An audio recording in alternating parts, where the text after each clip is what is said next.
Dr. Love di nakatiis, sinabi na kay Rap na, ano nga ba po ito? Beyonce nababash dahil sa. So, yun na nga po, no, kunting kibot, bibigyan ng malaking issue. Unang-una sa lahat, alam naman po natin yung mga platform po ngayon.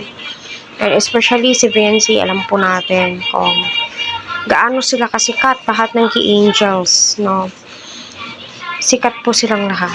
At marami po ang nagmamahal sa kanila.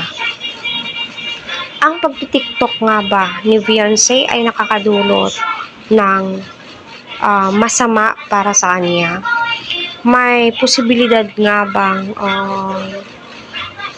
hihina yung views? So far, nakikita ko sa bagong upload ni Kalinga Prab, ang ganda po ng views ng EDC.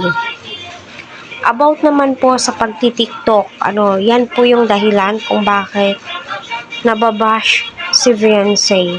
Alam niyo, wala naman pong mali doon para sa akin, ha.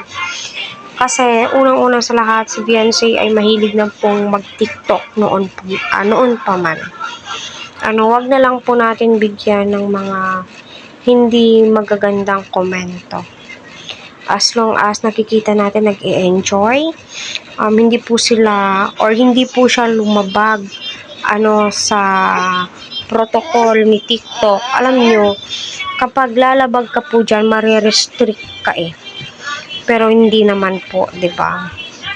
So, ika nga po ni Dr. Love, tigil-tigilan yung pangbabash at pagre-reaction. Okay naman ang mag-reaction. Wag naman po yung ikakasira ni Beyonce, which is totoo naman po talaga. Totoo po yun. Hindi yung nakakasira. Pwede pong magbigay ng advice kung ano yung dapat gawin at dapat baguhin, di ba? Hindi yung magagalit agad-agad, napakahirap po kasi.